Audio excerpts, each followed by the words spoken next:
Gaijin is removing the T-129. That's right, this aircraft only lasted 3 months in War Thunder before Gaijin realized that this thing is kind of a piece of crap. But welcome back to the channel. I know I just dropped a video a little while ago, and doing a duo is not exactly something I like to do, but this is one I just had to get out to you guys because this is incredibly, I would say, surprising that Gaijin actually realized a mistake. And I know what you're probably thinking, right? Wait a minute, why are you talking so bad about the T-129, about this premium helicopter that Gaijin gave to you for free? Well, I'll tell you why. This thing is by far the most frustrating helicopter I have ever played. Now, don't get me wrong, helicopters in general, they're pretty brain dead to play, right? If you play just even with a shred of a brain cell, you can do moderately well. It really depends on who you're fighting against, obviously, but when it comes to just the general gameplay of how helicopters are, if you know somewhat of what you're doing, you can do decently well with them. This helicopter does not offer any bit of that. Now, let me go into some of the detail as to what this helicopter really is. This is a 10.0 premium, I think 50 or 60 USD helicopter that I don't know why any of you guys would ever buy this thing, to be honest, just to let you know right now. And it sits as one of the top helicopters for the Italians. Yeah, it's a Turkish helicopter. I get that right. Cool. However, when it comes to the capabilities of this helicopter, that's where things get remarkably unremarkable. Yeah, that made sense, right? You have two types of unique missiles. You have the Loomis, or excuse me, the L-UMTAS ATGMs, and then you also have the Sirit missiles. Now, these things are very much unique to this helicopter, right?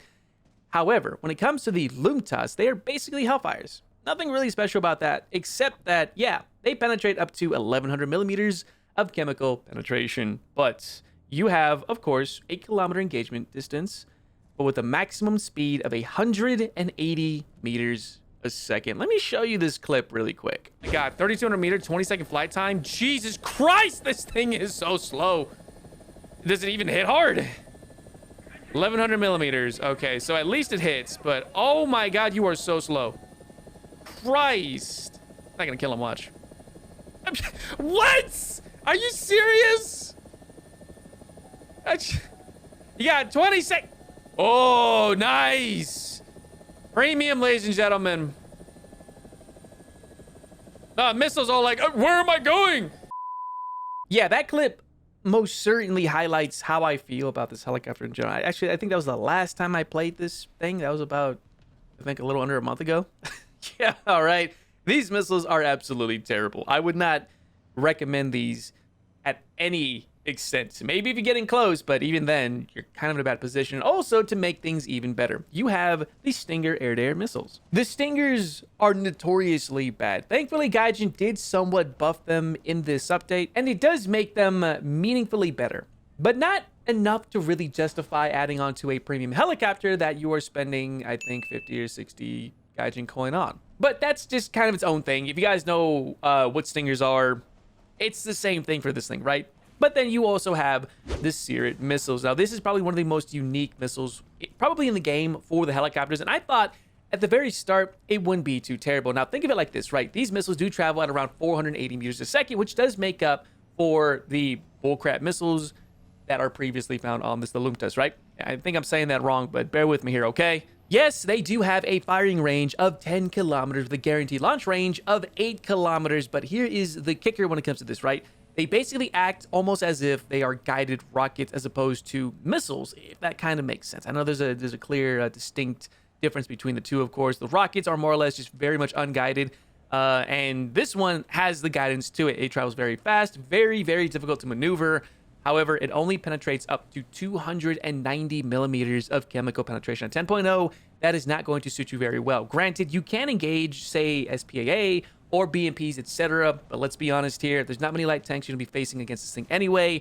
And to make things even worse for this helicopter, you do not have a radar warning system. At least to my knowledge, you don't have one. I wasn't able to find it in the modules or find it with the helicopter in a custom setting. And also, you do not have missile approach warning system, which is absolutely crucial for around this BR, as SPAA will tear you a brand new one.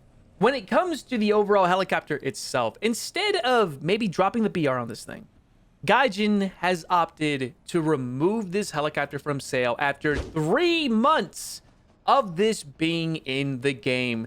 I have only been killed by this thing once, and that was recent too. I'm talking in the last couple of days. The first time I ever saw this thing, most of the time, it is very simple to find this thing and kill it because he has no idea you're locking him. He has no idea missiles coming your way, and he has no idea you're even pinging him as his radar system doesn't even work. And here is the worst part about all of it. The Italians, I will say this, they suffer. They really do suffer in the higher tiers. The lower tiers, their wheeled vehicles are very nice, right? The Centauros are absolutely brilliant vehicles. The premium, even more so. Their IAVs are wonderful. But when it comes to top tier, Italy doesn't even have an 11.0 tank. That's problem number one. Problem number two is they don't even have a helicopter above the battle rating 10.0, right? We have the Apaches everywhere. We have, the K-52, Mi-28s. Hell, even the premium for the Swedish is better than these ones, right? All you have is the A129 CBT, which has Hellfires, which are notoriously unreliable anyways, but they do make up for it a little bit with the tow missiles, which, albeit are tows, they're not the best at top tier. It makes things a little weird. But more so, to have Gaijin remove this helicopter after 3 months of it coming into the game, it came into the Drone Age update alongside the Ruifolk, which, by the way, the Ruifolk is a wonderful helicopter. It is one that definitely earns its battle rating and is one that I use to effectively replace the AH Mark I in terms of overall efficiency, and it really depends on the environment that I fight in.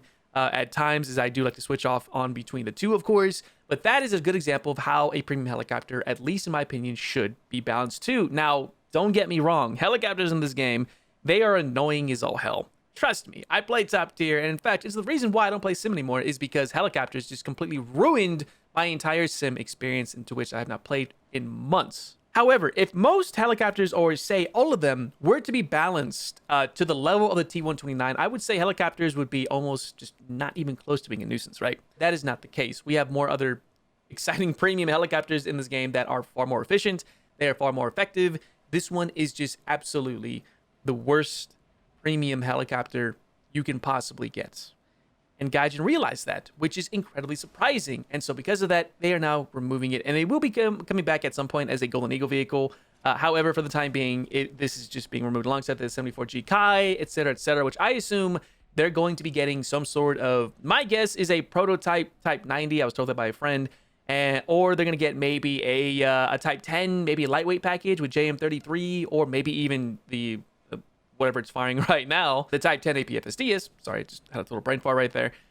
So I assume they're going to be getting another exclusive premium at some point within the next update, which will be at around March of this coming year. But that's really it. That's all I wanted to show you guys, talk to you about, is that this is a very exciting development because the T-129 is an absolutely terrible helicopter, one that I am sort of glad to see be removed. However, it's one that was very much a confusing situation because it's like, how come you added this thing and then instead of just trying to save it, instead of trying to make this good, maybe give it a more unique missile. I know it fires a more unique ATGM, which would probably make this a worthwhile helicopter, but they have yet to really do that. And instead of trying to save this thing, they are just outright removing it from the sale. I don't really know what Gaijin is going to be doing after this right here. They did remove the Mangusta, which is not that great of a helicopter anyways, as I do have it as well. But this is the second premium helicopter that Gaijin is removing from the Italians, while at the same time not having any incentive to even buy this thing, as their 10.0 tech tree variant is inferior to pretty much every single helicopter around even its BR. So the Italians right now are kind of in a really rough spot. I don't really know how Gaijin's going to go about this, but let's be honest, maybe they don't need one. Maybe we don't need any more helicopters in the game, and this is just kind of a good thing. So that really remains to be seen.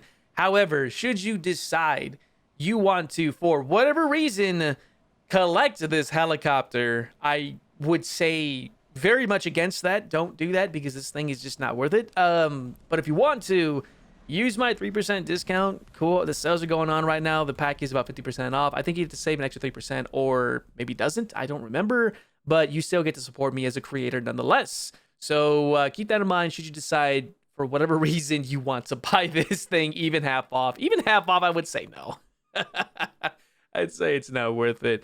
But yes, that's all I got for you guys. Let me know exactly what you guys think about the T-129. Is this a worthwhile helicopter? Is this kind of a ranty video for the most part? Or I don't know. It's kind of a weird one for me, okay? So I do apologize if this comes off as a little unusual. But again, I just want to thank you guys so much for taking the time to listen to this Talking Head, this relatively short video. And I will see you, I guess, maybe during the live stream, should you guys want to go ahead and take a look at those. I do stream on Monday, Wednesday, Fridays, and Saturdays at around 9 a.m. Pacific Standard Time, with this coming weekend going to be a very unique one at that too, which is a Universum stream, as they now have tanks. But that really remains to be seen. That game takes a while to play. So with all that being said, thank you guys so much again. I will see you not only in the next video or even the streams, but in War Thunder itself. So happy hunting, happy holidays, and happy new year. And I'll see you next time.